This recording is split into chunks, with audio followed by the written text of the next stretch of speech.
सर्वसामान्यांच्या हक्काचा आवाज जागर जनस्थान।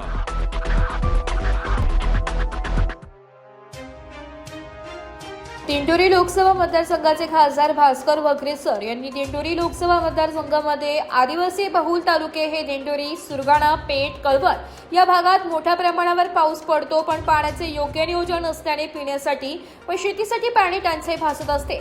त्यासाठी शासनाने नियोजन करावे व जलजीवन मिशनचे काम पूर्ण करावे अशी मागणी दिंडोरी लोकसभा मतदारसंघाचे खासदार भास्कर वगरेसर यांनी लोकसभेच्या अर्थसंकल्प अधिवेशनात केला। सदर मागणी केल्याचा व्हिडिओ सोशल मीडियावर सध्या व्हायरल झालाय।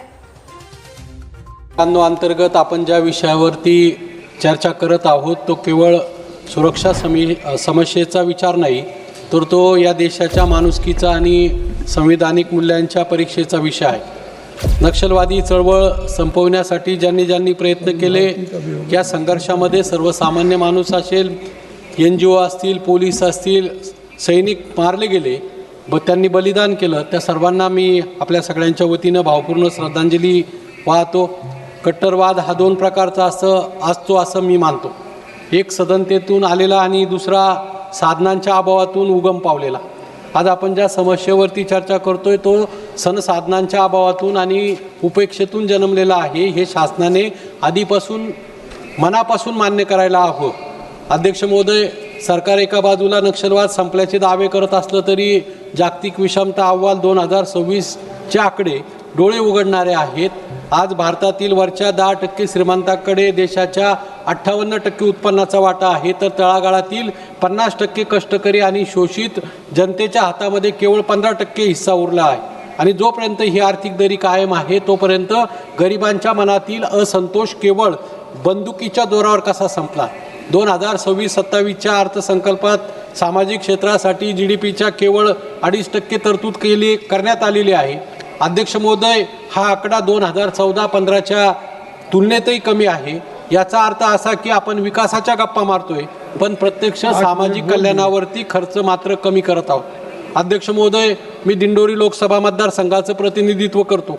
माझ्या नाशिक जिल्ह्यातील पेठ, दिंडोरी, कळवण, सुरगाणा, इगतपुरी, त्र्यंबकेश्वर, बागलाण या आदिवासी बहुल भागामध्ये आजची परिस्थिती काय आहे? जलजीवन मिशन अंतर्गत सरकारने मोठमोठे टप्पे गाठल्याचे आर्थिक सर्वेक्षणामध्ये मोठ्या अभिमानाने सांगितलं आहे, पण वास्तवाचं दर्शन घडवणारा एक व्हिडिओ 20 एप्रिल 2025 रोजी संपूर्ण जगाने, देशाने बघितला की माझ्या नाशिक जिल्ह्यातील पेठ तालुक्यातील बोरीची बारी या गावातील एका भगिनीला पाण्यासाठी विहिरीत जीव धोक्यात घालून उतरावं लागलं। आणि जर स्वातंत्र्याच्या इतक्या वर्षानंतरही आम्ही आमच्या आदिवासी माता भगिनींना पिण्यासाठी शुद्ध पाणी देऊ शकत नसो, तर कसला विकास आपण सांगत आहोत? नियोजनाच्या टप्प्यामध्ये अनेक वस्त्यांचा समावेश करणं राहून जातं, पाण्याचे स्रोत कोरडे पडतात आणि योजना केवळ कागदावर राहतात।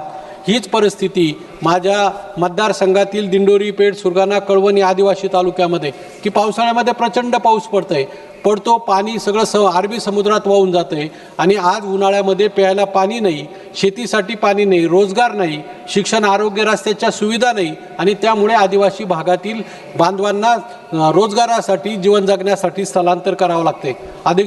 अध्यक्ष महोदय, कोणत्याही शोषितांच्या प्रमुख मागण्या या जल, जंगल, जमीन यावर असतात। आदिवासींचा या निसर्गदत्त साधन संपत्तीवर पहिला हक्क आहे, पण वन संवर्धन सुधारणा कायदा 2023 मुळे या कायद्यावरती गदा येत आहे। आंतरराष्ट्रीय सीमेपासून 100 किलोमीटर अंतरावरची वन जमीन किंवा 10 हेक्टरपर्यंतची जमीन कोणत्याही ग्रामसभेच्या परवानगीशिवाय पायाभूत सुविधांसाठी वापरण्याचे अधिकार केंद्राने घेतले। मग आदिवासींच्या ग्रामसभेच्या त्या संविधानिक अधिकाराचं काय? 2006 वन हक्क कायद्याची योग्य अंमलबजावणी व्हावी म्हणून आमचे नेते, आदिवासींचे नेते, माजी आमदार JP गावित साहेबांच्या नेतृत्वाखाली जानेवारी 2026मध्ये जवळजवळ 30,000 आदिवासींनी पालघरपर्यंत 55 किलोमीटरचा पायी मोर्चा काढला। आजही 11,464 जमिनीचे दावे केवळ प्रशासकीय दिरंगाईमुळे प्रलंबित आहे आणि जोपर्यंत तुम्ही त्यांना त्यांच्या हक्काची जमीन देणार नाही, त्यांचं नाव मालक म्हणून लावणार नाही, त्यांच्या ताब्यातील पूर्ण जमीन त्यांच्या नावावर करणार नाही, तोपर्यंत त्यांना हातात शस्त्र घेण्यापासून आपण कसे रोखणार? शासन कोणाचे असो, उजव्यांचा असो, डाव्यांचा असो किंवा मध्यमवर्गीयांचा असो, आदिवासी हा स्वाभिमानी आहे अन्यायाविरुद्ध संघर्ष करणारा आहे। धरती आबा वीर बिरसा मुंडा असो किंवा माझ्या नाशिक जिल्ह्यातील सुपुत्र वीर राघोजी भांगरे असोत, आम्ही सतत आमच्या अधिकारावरती गदा आणणाऱ्या प्रवृत्तींच्या विरोधामध्ये संघर्ष केला आहे। या संघर्षाला तुम्ही कोणतंही नाव द्या, पण तो आमच्या अस्तित्वाचा संघर्ष आहे। अध्यक्ष महोदय, आजचं सरकार हे केवळ प्रोजेक्ट केंद्रित विकासावर लक्ष देते। केवळ रस्ते, पूल, धरणं बांधणं हा विकास नाही। जर केवळ सिमेंटची बांधकामे म्हणजे विकास झाला असता तर आपल्या देशातील साधन संपत्तीचं असं विषम वाटप झालं नसतं। माझ्या दिंडोरी मतदारसंघात आजही पेसा अंतर्गत महत्त्वाची पदं रिक्त आहेत। आरोग्याच्या सुविधा नाही, शिक्षणाच्या सुविधा नाही। कालचीच बातमी की परभणी जिल्ह्यामध्ये 3-3 दिवस परीक्षा रद्द होतात।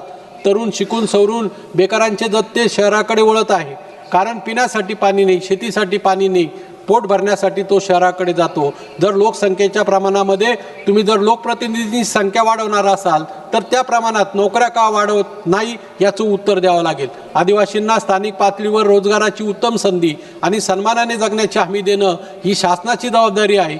शासन आपली जबाबदारी समर्थपणे पार पाडतंय का याचं उत्तर निश्चितच समाधानकारक नाही। अध्यक्ष महोदय, सरकार लष्करी कारवाईवर भर देते, पण केंद्रीय सशस्त्र पोलीस दलामध्ये 8% पदं रिक्त आहे, CISF मध्ये 19% पदं रिक्त आहे, CRPF मध्ये 10% पदं रिक्त आहे। आमचे जवान दिवसाला 12-12, 14-14 तास अतिशय प्रतिकूल परिस्थितीमध्ये काम करत आहे। त्यांना पुरेशी विश्रांती मिळत नाही, त्यामुळे त्यांच्यामध्ये आत्महत्येचं प्रमाण वाढत आहे।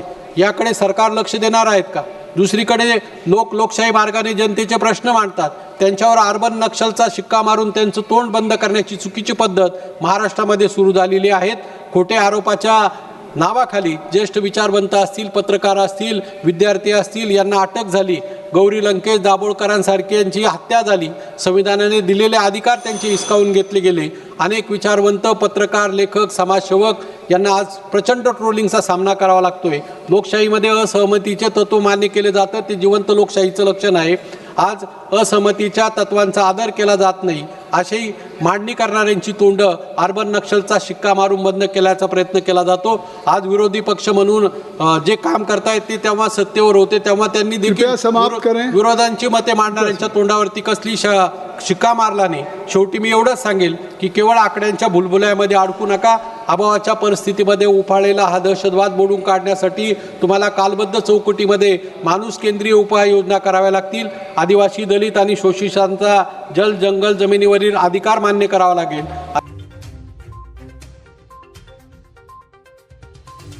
जाकर जनस्थानसाठी प्रतिनिधी शामराव सुरवणे, वणी।